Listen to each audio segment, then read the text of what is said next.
ಒಂದ್ ಕಡೆ red hot form ನಲ್ಲಿರುವಂತ ರಾಯಲ್ ಚಾಲೆಂಜರ್ಸ್ ಬೆಂಗಳೂರು, ಇನ್ನೊಂದು ಕಡೆ ಬ್ಯಾಕ್ ಟು ಬ್ಯಾಕ್ ಪಂದ್ಯಗಳನ್ನು ಸೋತಿರುವಂತ ಡೆಲ್ಲಿ ಕ್ಯಾಪಿಟಲ್ಸ್.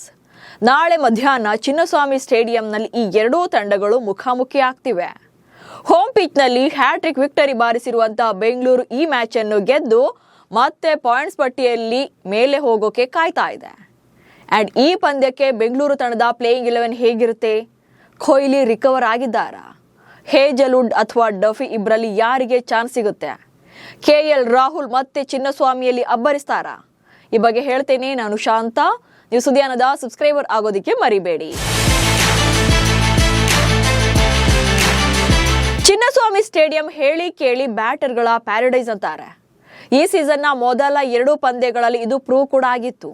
ಎರಡೂ ಕಡೆಯ ತಂಡಗಳಿಂದ 200+ ರನ್ಗಳು ಬಂದಿತ್ತು. ಬಟ್ ಲಕ್ನೋ ವಿರುದ್ಧದ ಫೈಟ್ ಅಲ್ಲಿ ಬೌಲರ್ಗಳು ಡಾಮಿನೇಟ್ ಮಾಡಿದ್ರು. ಫಸ್ಟ್ ಬ್ಯಾಟಿಂಗ್ ಮಾಡಿದ ಲಕ್ನೋ ತಂಡವನ್ನ RCB ಬೌಲರ್ಗಳು 150ರ ಒಳಗೆ ಕಟ್ಟಿ ಹಾಕಿದ್ರು. ಅತ್ತ ಲಕ್ನೋ ಕೂಡ ಬೆಂಗಳೂರಿನ 5 ವಿಕೆಟ್ಗಳನ್ನ ಬೇಟೆಯಾಡಿತ್ತು. ಬಟ್ ಈಗ ಡೆಲ್ಲಿ ವಿರುದ್ಧ ಮಧ್ಯಾಹ್ನ ಮ್ಯಾಚ್ ಇರೋದ್ರಿಂದ ಹೆವಿ ಬಿಸಿಲಂತೂ ಇರುತ್ತೆ. ಪಂದ್ಯದ ವೇಳೆಗೆ 33 ಡಿಗ್ರಿ ಬಿಸಿಲಿನ ತಾಪಮಾನ ಇರುತ್ತೆ. ಸೊ ಪಿಚ್ ಹೇಗೆ ರಿಯಾಕ್ಟ್ ಮಾಡುತ್ತೆ ಅನ್ನೋದು ಕೂಡ ಇಂಪಾರ್ಟೆಂಟ್ ಆಗುತ್ತೆ.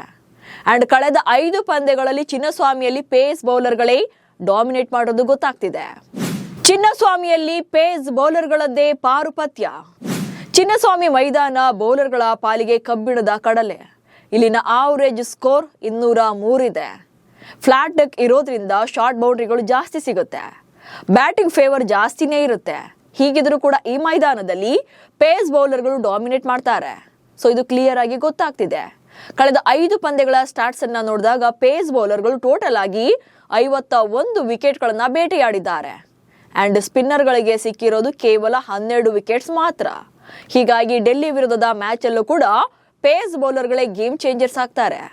ಬೆಂಗಳೂರು ಪರ ಸ್ವಿಂಗ್ ಕಿಂಗ್ ಭುವನೇಶ್ವರ್ ಕುಮಾರ್ ಹಾಗೆ ಡಾಟ್ ಬಾಲ್ಗಳ ಸ್ಪೆಷಲಿಸ್ಟ್ ಅಂತಾನೆ ಕರೆಸಿಕೊಳ್ತಿರುವಂತ ಜೋಶ್ ಹೇಜಲ್ವುಡ್ ಪೇಸ್ ಬೌಲಿಂಗ್ ವಿಭಾಗವನ್ನ ಲೀಡ್ ಮಾಡ್ತಾರೆ. ಇನ್ನು ಈ ಪಂದ್ಯಕ್ಕೆ RCBಯ ಪ್ಲೇಯಿಂಗ್ 11 ಹೇಗಿರುತ್ತೆ ಅನ್ನೋದನ್ನ ನೋಡ್ತಾ ಹೋಗೋಣ. ಅಂಡ್ ಆಲ್ಮೋಸ್ಟ್ ಕಳೆದ ಪಂದ್ಯದ ಮ್ಯಾಚ್ ವಿನ್ನಿಂಗ್ ಕಾಂಬಿನೇಷನ್ ಕಂಟಿನ್ಯೂ ಮಾಡ್ತಾರೆ. ಸೊ ಹೇಗಿರುತ್ತೆ ಪ್ಲೇಯಿಂಗ್ 11 ಅನ್ನೋದನ್ನ ನೋಡ್ತಾ ಹೋಗೋಣ. ಮೊದಲನೇದಾಗಿ RCB ಪರ ಫಿಲ್ ಸಾಲ್ಟ್ ಹಾಗೆ ವಿರಾಟ್ ಕೊಹ್ಲಿ ಇನ್ನಿಂಗ್ಸ್ ಅನ್ನ ಆರಂಭ ಮಾಡ್ತಾರೆ. ಸೊ ಇದರಲ್ಲಿ ಯಾವುದೇ ಬದಲಾವಣೆ ಇಲ್ಲ. ಫಿಲ್ ಸಾಲ್ಟ್ ಮುಂಬೈ ವಿರುದ್ಧದ ಪಂದ್ಯದಲ್ಲಿ ಅದ್ಭುತವಾಗಿ ಬ್ಯಾಟಿಂಗ್ ಅನ್ನ ಮಾಡಿ ಅರ್ಧ ಶತಕ ಬಾರಿಸಿದ್ರು. ಜೊತೆಗೆ ಅವ್ರ ಕಡೆಯಿಂದ ಮ್ಯಾಚ್ ವಿನ್ನಿಂಗ್ ಇನ್ನಿಂಗ್ಸ್ ಬಂದಿತ್ತು. ಬಟ್ ಲಾಸ್ಟ್ ಮ್ಯಾಚ್ ಅಲ್ಲಿ ಲಕ್ನೋ ವಿರುದ್ಧದ ಮ್ಯಾಚ್ ಅಲ್ಲಿ ಮತ್ತೆ ಅವ್ರು ಸ್ವಲ್ಪ ಡಲ್ ಅನ್ಸಿದ್ರು. ಬಟ್ ಅವರಿಗೆ ಮತ್ತೆ ಅವಕಾಶ ಸಿಕ್ಕೇ ಸಿಗುತ್ತೆ. ಹೀಗಾಗಿ RCB ಪರ ಮತ್ತೆ ಫಿಲ್ ಸಾಲ್ಟ್ ಇನ್ನಿಂಗ್ಸ್ ಅನ್ನ ಆರಂಭ ಮಾಡ್ತಾರೆ ಓಪನರ್ ಆಗಿ. ಇನ್ನು ವಿರಾಟ್ ಕೊಹ್ಲಿ ಲಾಸ್ಟ್ ಮ್ಯಾಚ್ ಅಲ್ಲಿ 1 ರನ್ನಿಂದ ಅರ್ಧ ಶತಕವನ್ನ ಮಿಸ್ ಮಾಡ್ಕೊಂಡಿದ್ರು. ಬಟ್ ಮೇನ್ ಇಂಪಾರ್ಟೆಂಟ್ ಏನಂದ್ರೆ ವಿರಾಟ್ ಕೊಹ್ಲಿ ಈ ಪಂದ್ಯದಲ್ಲಿ ಇಂಪ್ಯಾಕ್ಟ್ ಪ್ಲೇಯರ್ ಆಗಿ ಆಡ್ತಾರಾ ಅಥವಾ ಕಂಪ್ಲೀಟ್ ಆಗಿ ಫಿಟ್ ಆಗಿ ಬ್ಯಾಟಿಂಗ್ ಹಾಗೆ ಬೌಲಿಂಗ್ ಎರಡರಲ್ಲೂ ಕೂಡ ಇರ್ತಾರಾ, 2 ಟೀಮ್ಗಳಲ್ಲಿ ಇರ್ತಾರಾ ಅನ್ನೋದು ಕೂಡ ಇಲ್ಲಿ ಡೌಟ್ ಇರುತ್ತೆ. ಯಾಕಂತಂದ್ರೆ ವಿರಾಟ್ ಕೊಹ್ಲಿ ಇನ್ನೂ ಕೂಡ ರಿಕವರ್ ಆದಂಗಿಲ್ಲ. ಹೀಗಾಗಿ ಈ ಪಂದ್ಯದಲ್ಲೂ ಕೂಡ ಇಂಪ್ಯಾಕ್ಟ್ ಪ್ಲೇಯರ್ ಆಗಿ ಕಂಟಿನ್ಯೂ ಆಗಬಹುದು. ಕಳೆದ ಪಂದ್ಯದಲ್ಲಿ ಅವರಿಗೆ ನೀ ಇಂಜುರಿ ಇರುತ್ತೆ, ಜೊತೆಗೆ ಫೀವರ್ ಇರುತ್ತೆ. ಹೀಗಿದ್ರೂ ಕೂಡ ಅದ್ಭುತವಾಗಿ ಬ್ಯಾಟಿಂಗ್ ಅನ್ನ ಮಾಡ್ತಾರೆ. ಪವರ್ ಪ್ಲೇನಲ್ಲೇ ರನ್ಗಳನ್ನ ಕಲೆ ಹಾಕೋ ಮೂಲಕ ಈ ಪಂದ್ಯ ಅಂದ್ರೆ ಲಕ್ನೋ ವಿರುದ್ಧದ ಪಂದ್ಯ RCB ಕಡೆ ವಾಲೋ ತರ ಮಾಡಿದೆ ವಿರಾಟ್ ಕೊಹ್ಲಿ ಅವರು. ಸೊ ಇಲ್ಲಿ ವಿರಾಟ್ ಕೊಹ್ಲಿ ಅವರು ಸಣ್ಣ ಪುಟ್ಟ ರೀಸನ್ಗೆಲ್ಲ ಅವರು ಕೂರುವಂತ ಪ್ಲೇಯರ್ ಅಲ್ವೇ ಅಲ್ಲ. ಸೊ ಸ್ವಲ್ಪ ನಾನು ಕೇಪಬಲ್ ಇದ್ದೀನಿ ಅನಿಸಿದ್ರು ಕೂಡ ಅಟ್ಲೀಸ್ಟ್ ಬ್ಯಾಟಿಂಗ್ ಅಲ್ಲಾದ್ರೂ ಕೂಡ ನಾನು ಬಂದೇ ಬರ್ತೀನಿ ಅಂತೇಳಿ ವಿರಾಟ್ ಕೊಹ್ಲಿ ಅಟ್ಲೀಸ್ಟ್ ಬ್ಯಾಟಿಂಗ್ ಅಲ್ಲಾದ್ರೂ ಬಂದೇ ಬರ್ತಾರೆ. ಇನ್ನು ನಂಬರ್ 3 ನಲ್ಲಿ ನಮ್ಮ ಕನ್ನಡಿಗ ದೇವದತ್ ಪಡಿಕ್ಕಲ್ ಬರ್ತಾರೆ. RCB ಪರ ಮೊದಲ 2 ಪಂದ್ಯಗಳಲ್ಲಿ ಬ್ಯಾಕ್ ಟು ಬ್ಯಾಕ್ ಅರ್ಧ ಶತಕ ಬಂದಿತ್ತು. ಬಟ್ ಯಾಕೋ ಈ ಲಾಸ್ಟ್ ಪಂದ್ಯದಲ್ಲಿ ಸ್ವಲ್ಪ ಡಲ್ ಅನಿಸಿದ್ರು. ಸೊ ಈಗ ಚಿನ್ನಸ್ವಾಮಿ ಅವರ ತವರ ಮೈದಾನನೇ ಆಗಿರೋದ್ರಿಂದ ಮತ್ತೆ ಅವರು ಈ ಪಂದ್ಯದಲ್ಲಿ ಕಮ್ ಬ್ಯಾಕ್ ಮಾಡಬಹುದು. ಹೀಗಾಗಿ ನಂಬರ್ 3 ನಲ್ಲಿ ಆಸ್ ಯೂಶುವಲ್ ದೇವದತ್ ಪಡಿಕ್ಕಲ್ ಬರ್ತಾರೆ. ಇನ್ನು ನಂಬರ್ 4 ನಲ್ಲಿ ನಮ್ಮ ನಾಯಕ ರಜತ್ ಪಾಟಿದಾರ್ ಬರ್ತಾರೆ. ಈ ಸೀಸನ್ ನಲ್ಲಿ ಯಾವ ಬೌಲರ್ಗಳನ್ನು ಕೂಡ ಬಿಡ್ತಾ ಇಲ್ಲ. ಅದರಲ್ಲೂ ಕೂಡ ಸ್ಪಿನ್ನರ್ಸ್ ವಿರುದ್ಧ ರಜತ್ ಪಾಟಿದಾರ್ ನಂಬರ್ಸ್ ಅಂತೂ ಅಲ್ಟಿಮೇಟ್. ಯಾವ ಸ್ಪಿನ್ ಬೌಲರ್ಗೂ ಕೂಡ ಮುಲಾಜಿಲ್ಲದೆ ಬಾರಿಸ್ತಾರೆ. ಮಿಡಲ್ ಓವರ್ ನಲ್ಲಿ RCB ತಂಡದ ಸ್ಟ್ರೆಂತ್ ಆಗಿರುವಂತ ಬ್ಯಾಟರ್ ರಜತ್ ಪಾಟಿದಾರ್. ಅಂಡ್ ಈ ಸೀಸನ್ ಅಲ್ಲಿ ಎಲ್ಲಾ ಪಂದ್ಯಗಳಲ್ಲೂ ಕೂಡ ಆಲ್ಮೋಸ್ಟ್ 200+ ರನ್ಗಳು ಬಂದಿದೆ. ಏನು ರಾಜಸ್ಥಾನ ವಿರುದ್ಧದ ಮ್ಯಾಚ್ ಅಲ್ಲಿ 200ಕ್ಕಿಂತ ಸ್ವಲ್ಪ ಕಡಿಮೆ ಅನಿಸಿದ್ರು ಕೂಡ ಉಳಿದೆಲ್ಲ ಮ್ಯಾಚ್ಗಳಲ್ಲೂ ಕೂಡ ಅವರ ಪರ್ಫಾರ್ಮೆನ್ಸ್ ಎಕ್ಸ್ಟ್ರಾರ್ಡಿನರಿ ಇದೆ. ಜೊತೆಗೆ 200+ ಸ್ಟ್ರೈಕ್ ರೇಟ್ ನಲ್ಲಿ ಬ್ಯಾಟಿಂಗ್ ಅನ್ನ ಮಾಡ್ತಾರೆ. ಜೊತೆಗೆ ಆವರೇಜ್ ಈ ಸೀಸನ್ ನ ಎಲ್ಲಾ ಪಂದ್ಯಗಳ ಸ್ಟ್ರೈಕ್ ರೇಟ್ ಅನ್ನ ನೋಡಿದಾಗ 200+ ಇದೆ. ಹೀಗಾಗಿ ರಜತ್ ಪಾಟಿದಾರ್ ನಂಬರ್ 4 ನಲ್ಲಿ ಬರ್ತಾರೆ. ಇನ್ನು ಜಿತೇಶ್ ಶರ್ಮಾಗೆ ಆರಂಭದ 2 ಪಂದ್ಯಗಳಲ್ಲಿ ರನ್ ಸಿಕ್ಕಿರಲಿಲ್ಲ. ಅವರಿಗೆ ಬ್ಯಾಟಿಂಗ್ ಅವಕಾಶ ಮಾಡಿದಾಗ ಬಟ್ ಈಗ ಅಂದರೆ ಲಾಸ್ಟ್ ಲಕ್ನೋ ವಿರುದ್ಧದ ಮ್ಯಾಚಲ್ಲಿ ಒಂದು ಒಳ್ಳೆ ಸ್ಕೋರ್ ಬಂತು ಅವ್ರದ್ದು. ಫಿನಿಶಿಂಗ್ ರೋಲ್ ಏನಂತ ಇದೆ ಅದನ್ನು ಅವರು ಅದ್ಭುತವಾಗಿ ಪ್ರೂವ್ ಮಾಡ್ತಾರೆ ಅನ್ನೋದು ಕೂಡ ಮತ್ತೊಮ್ಮೆ ಗೊತ್ತಾಯಿತು. ಇನ್ನು ನಮ್ಮ RCB ತಂಡದ ಪವರ್ ಹಿಟ್ಟರ್ ಜೊತೆಗೆ ಮ್ಯಾಚ್ ಫಿನಿಷರ್ ಅಂತಾನೆ ಕರೆಸಿಕೊಳ್ಳುವಂಥ death over batting specialist Tim David ಬರ್ತಾರೆ ಅನಂತರ. ಸೊ ಟಿಮ್ ಡೇವಿಡ್ರನ್ನ ಇಲ್ಲಿ ಅಂದರೆ ಬ್ಯಾಟಿಂಗ್ ಮಾಡುವಂಥ RCB ಪರ ವಿಕೆಟ್ಗಳನ್ನು ನೋಡಿಕೊಂಡು ಆರ್ಡ್ರನ್ನು ಚೇಂಜ್ ಮಾಡ್ಕೊಳ್ತಾರೆ. ಸೊ ಇಲ್ಲಿ ನಂಬರ್ 15 ಅಥವಾ 14 ಓವರ್ವರೆಗೂ ಕೂಡ ಓಪನರ್ಗಳೇ ಆಡಿದ್ರು ಅಥವಾ ಟಾಪ್ ಆರ್ಡರ್ ಬ್ಯಾಟಿಂಗ್ ಬಂದಿದೆ. ಸೊ ಇನ್ನೂ ಸಾಕಷ್ಟು ವಿಕೆಟ್ಸ್ ಇದೆ ಅಂತ ಅಂದಾಗ ಡೆತ್ ಓವರ್ನಲ್ಲಿ ಟಿಮ್ ಡೇವಿಡ್ರನ್ನ ಕಳಿಸ್ತಾರೆ. ಸೊ ಹೀಗಾಗಿ ಪಂದ್ಯದಲ್ಲಿ ಯಾರನ್ನ ಟಾಪ್ ಆರ್ಡರ್ ಬಿಟ್ಟು ಮಿಡಲ್ ಆರ್ಡರ್ನಲ್ಲಿ ಯಾವ ಆರ್ಡರ್ನಲ್ಲಿ ಕಳಿಸ್ಬೇಕು ಅನ್ನೋದು, ಯಾವ ಓವರ್ ಆಡ್ತಾ ಇದ್ದೇವೆ, ಜೊತೆಗೆ ಎಷ್ಟು ವಿಕೆಟ್ ಬಿದ್ದಿದೆ ಅನ್ನೋದ್ರ ಮೇಲೆ ಡಿಪೆಂಡ್ ಆಗುತ್ತೆ. ಇನ್ನು ರೊಮ್ಯಾರಿಯೋ ಶೆಫರ್ಡ್ ಬ್ಯಾಟಿಂಗ್ನಲ್ಲಿ ಯಾವತ್ತಿದ್ರು ಕೂಡ RCBಗೆ ಪವರ್ ಹಿಟ್ಟರ್ ಬ್ಯಾಟರ್. ಅವ್ರು ಇರೋವಷ್ಟು ಹೊತ್ತು ಕೂಡ ಓನ್ಲಿ ಬಿಗ್ ಸ್ಕೋರ್ಗೆ ಕಲೆ ಹಾಕೋಕೆ ನೋಡ್ತಾ ಇರ್ತಾರೆ. ಬಟ್ ಬೌಲಿಂಗ್ನಲ್ಲಿ ಸ್ವಲ್ಪ ಎಕ್ಸ್ಪೆನ್ಸಿವ್ ಆಗಿದ್ದಾರೆ ಅವರು.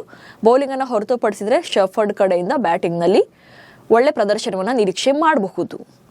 ಇನ್ನು ಬೌಲಿಂಗ್ನಲ್ಲಿ ಕೃಣಾಲ್ ಪಾಂಡ್ಯ ಯಾವಾಗಲೂ ಕೂಡ ಬ್ರೇಕ್ ಥ್ರೂಗಳನ್ನು ತಂದುಕೊಡುವಂಥ ಆಟಗಾರ, ಜೊತೆಗೆ ಅನುಭವ ಕೂಡ ಇದೆ. ಈ ಸೀಸನಲ್ಲಿ ಬೌನ್ಸರ್ಗಳಿಂದಲೇ ಸಾಕಷ್ಟು ಸದ್ದು ಮಾಡ್ತಿದ್ದಾರೆ ಕೃಣಾಲ್ ಪಾಂಡ್ಯ.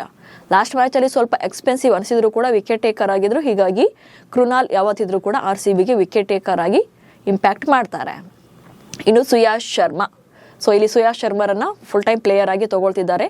ಮೊದಲ ಆರಂಭಿಕ ಪಂದ್ಯಗಳಲ್ಲಿ ಅವರನ್ನು ಇಂಪ್ಯಾಕ್ಟ್ ಪ್ಲೇಯರ್ ಆಗಿ ಬಳಸ್ಕೊಳ್ತಾ ಇದ್ರು. ಬಟ್ ಈಗ ಸುಯಾಶ್ ಶರ್ಮಾ ಫುಲ್ ಟೈಮ್ ಪ್ಲೇಯರ್ ಆಗಿ ತಂಡದಲ್ಲಿ ಇರ್ತಾರೆ. ಸೊ ಅವ್ರ ಕಡೆಯಿಂದ ಮಿಡಲ್ ಓವರ್ನಲ್ಲಿ ಅದ್ಭುತವಾದಂಥ ಬೌಲಿಂಗ್ ಎಫರ್ಟನ್ನು ಕಾಣಬಹುದು. ಇನ್ನು swing king Bhuvneshwar Kumar.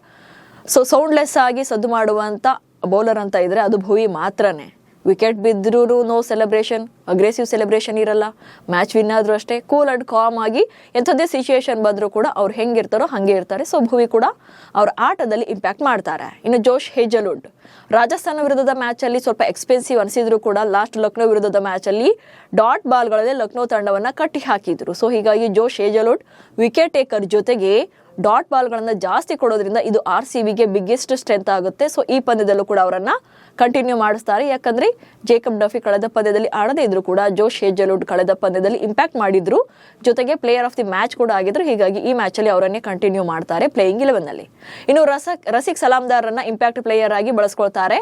So ಇಲ್ಲಿ ಇಂಪ್ಯಾಕ್ಟ್ ಪ್ಲೇಯರ್ ಆಗಿ ಬಂದರೂ ಕೂಡ ಇಲ್ಲಿ ವಿರಾಟ್ ಕೊಹ್ಲಿ ಅವರು ಕಂಪ್ಲೀಟ್ ಆಗಿ ರಿಕವರ್ ಆಗಿಲ್ಲ ಅಂದರೆ ಬ್ಯಾಟಿಂಗ್ನಲ್ಲಿ ಅವರು ಇಂಪ್ಯಾಕ್ಟ್ ಪ್ಲೇಯರ್ ಆಗಿ ಬರ್ತಾರೆ. ಅಥವಾ ಅವರು ಕಂಪ್ಲೀಟ್ ಆಗಿ ರಿಕವರ್ ಆಗಿದ್ರು ಅಂತಂದರೆ ದೇವದತ್ ಪಡಿಕ್ಕಲ್ ಬದಲಿಗೆ ರಸಿಕ್ ಸಲಾಮ್ದಾರ್ ಬೌಲಿಂಗ್ನಲ್ಲಿ ಇಂಪ್ಯಾಕ್ಟ್ ಪ್ಲೇಯರ್ ಆಗಿ ಗ್ರೌಂಡ್ಗೆ ಬರ್ತಾರೆ. ಸೊ ಇಲ್ಲಿ ಕೊಹ್ಲಿ ಅವರ ಇಲ್ನೆಸ್ ಅನ್ನು ನೋಡಿಕೊಂಡು ಯಾರನ್ನ ಇಂಪ್ಯಾಕ್ಟ್ ಪ್ಲೇಯರ್ ಆಗಿ ಆಡಿಸ್ಬೇಕು ಅನ್ನೋದನ್ನ ಡಿಸೈಡ್ ಮಾಡ್ತಾರೆ. ಸೊ ಲಾಸ್ಟ್ ಮ್ಯಾಚಲ್ಲಿ ಫೀವರ್, ನೀ ಇಂಜುರಿ ಇದ್ರೂ ಕೂಡ ಬ್ಯಾಟಿಂಗನ್ನು ಮಾಡ್ತಾರೆ. ಜೊತೆಗೆ 1 ರನ್ನಿಂದ ಅರ್ಧ ಶತಕವನ್ನು ಮಿಸ್ ಮಾಡ್ಕೊಳ್ತಾರೆ. ಹೀಗಾಗಿ ಈ ಪಂದ್ಯದಲ್ಲಿ ಎಲ್ಲರ ಕಣ್ಣು ಕೂಡ ಈಗ ವಿರಾಟ್ ಕೊಹ್ಲಿ ಅವರ ಬ್ಯಾಟಿಂಗ್ ಮೇಲೆ ಇರುತ್ತೆ. ಸೊ ಇದು ಬೆಂಗಳೂರು ಕತೆ ಆದರೆ ಅತ್ತ ಡೆಲ್ಲಿ ಹ್ಯಾಟ್ರಿಕ್ ಸೋಲಿನಿಂದ ತಪ್ಪಿಸಿಕೊಳ್ಳುವಂತ ಟಾರ್ಗೆಟ್ನಲ್ಲಿದೆ. ಯಾಕಂದ್ರೆ ಕಳೆದ 2 ಪಂದ್ಯಗಳಲ್ಲೂ ಸೋತು ಈ ಪಂದ್ಯಕ್ಕೆ ಬರ್ತಿದ್ದಾರೆ. ಡೆಲ್ಲಿಗೆ ಗೆಲುವು ತಂದು ಕೊಡ್ತಾರ KL ರಾಹುಲ್. ಇನ್ನು ಡೆಲ್ಲಿ ಕ್ಯಾಪಿಟಲ್ಸ್ ಅಂತ ಬಂದಾಗ ಕನ್ನಡಿಗರ ಕಣ್ಣೆಲ್ಲ ನಮ್ಮ ಕನ್ನಡದ ಕಂದ KL ರಾಹುಲ್ ಮೇಲೆ ಇರುತ್ತೆ. ಈ ಸೀಸನ್ ನಲ್ಲಿ ಗುಜರಾತ್ ವಿರುದ್ಧ ಡೆಲ್ಲಿ ಪರ 92 ರನ್ಗಳನ್ನ ಕಲೆ ಹಾಕಿದ್ದು ಬಿಟ್ರೆ ಉಳಿದ 3 ಪಂದ್ಯಗಳಲ್ಲಿ ಅವರಿಂದ ಕನ್ವಿನ್ಸಿಂಗ್ ನಂಬರ್ಸ್ ಬಂದಿಲ್ಲ. ಸೊ ಚಿನ್ನಸ್ವಾಮಿ ಹೋಮ್ ಗ್ರೌಂಡ್ ಆಗಿರೋದ್ರಿಂದ KL ಈ ಮ್ಯಾಚ್ ಅಲ್ಲಿ ಕಮ್ ಬ್ಯಾಕ್ ಮಾಡ್ತಾರಾ ಎನ್ನುವಂತ ಕುತೂಹಲ ಕೂಡ ಇರುತ್ತೆ. ಸೊ ಇಲ್ಲಿ KL ರಾಹುಲ್ ಫಾರ್ಮ್ಗೆ ಬರಲಿ, ಒಳ್ಳೆ ಸ್ಕೋರ್ ಬರಲಿ, ಬಟ್ ರಿಸಲ್ಟ್ ಮಾತ್ರ RCB ಪರವೇ ಇರಲಿ ಅಂತೇಳಿ ಕೆಲವರು ವಿಶ್ ಮಾಡ್ತಿದ್ದಾರೆ. ಇನ್ನು ಸಮೀರ್ ರಿಜ್ವಿ ಡೆಲ್ಲಿ ಪರ ಬ್ಯಾಟಿಂಗ್ ಆಪದ್ಬಾಂಧವನಾಗಿ ಕಾಣಿಸ್ಕೊಳ್ತಿದ್ದಾರೆ. ಹಾಗೆ ಕಿಲ್ಲರ್ ಮಿಲ್ಲರ್ ಯಾವುದೇ ಟೈಮಲ್ಲೂ ಬೇಕಾದರೂ ಕೂಡ ಡೇಂಜರ್ಸ್ ಆಗಬಹುದು ಡೆಲ್ಲಿ ಪರ RCB ವಿರುದ್ಧ. ಬಟ್ ಯಾಕೋ ಈ ಸೀಸನ್ ಅಲ್ಲಿ ನಾಯಕ ಅಕ್ಷರ್ ಪಟೇಲ್ ಕಡೆಯಿಂದ ನಿರೀಕ್ಷಿತ ಪ್ರದರ್ಶನ ಬಂದಿಲ್ಲ. ಬ್ಯಾಟಿಂಗ್ ಅಥವಾ ಬೌಲಿಂಗ್ ಇನ್ನು ಸ್ವಲ್ಪ ಇಂಪ್ಯಾಕ್ಟ್ ಬೇಕಾಗುತ್ತೆ. ಇನ್ನು ಪ್ರಥಮ್ ನಿಸಾಂಕ ಕೂಡ ಇಂಪ್ಯಾಕ್ಟ್ ಮಾಡಬೇಕಿದೆ ಡೆಲ್ಲಿ ಪರ. ಉಳಿದಂತೆ ಡೆಲ್ಲಿ ಬೌಲಿಂಗ್ ಪಡೆಯಲ್ಲಿ ನಮ್ಮ RCBಯ ಮಾಜಿ ಆಟಗಾರನಾಗಿದ್ದಂತ ಲುಂಗಿ ಎನ್ಗಿಡಿ ಇದ್ದಾರೆ. ಅವರು ಕೂಡ ಒಳ್ಳೆ ಫಾರ್ಮ್ ನಲ್ಲಿದ್ದಾರೆ. ಜೊತೆಗೆ ಮುಖೇಶ್, ಹಾಗೆ ಕುಲ್ದೀಪ್ ಯಾದವ್, ಜೊತೆಗೆ ನಟರಾಜನ್ ಕೂಡ ನಮ್ಮ RCB ಬ್ಯಾಟರ್ಗಳನ್ನ ಹೇಗೆ ಹ್ಯಾಂಡಲ್ ಮಾಡ್ತಾರೆ ಅನ್ನೋದು ಕೂಡ ಇಂಪಾರ್ಟೆಂಟ್ ಆಗುತ್ತೆ. ಫೈನಲಿ ನಿಮ್ಮ ಪ್ರಕಾರ RCBಯ ಪ್ಲೇಯಿಂಗ್ 11 ಹೇಗಿರಬೇಕು ಅನ್ನೋದನ್ನ ಕಮೆಂಟ್ಸ್ ಮೂಲಕ ತಿಳಿಸಿ. ಹಾಗೆ ಸುದ್ದಿಯನ್ನು ಫಾಲೋ ಮಾಡಿ. ನಮಸ್ಕಾರ.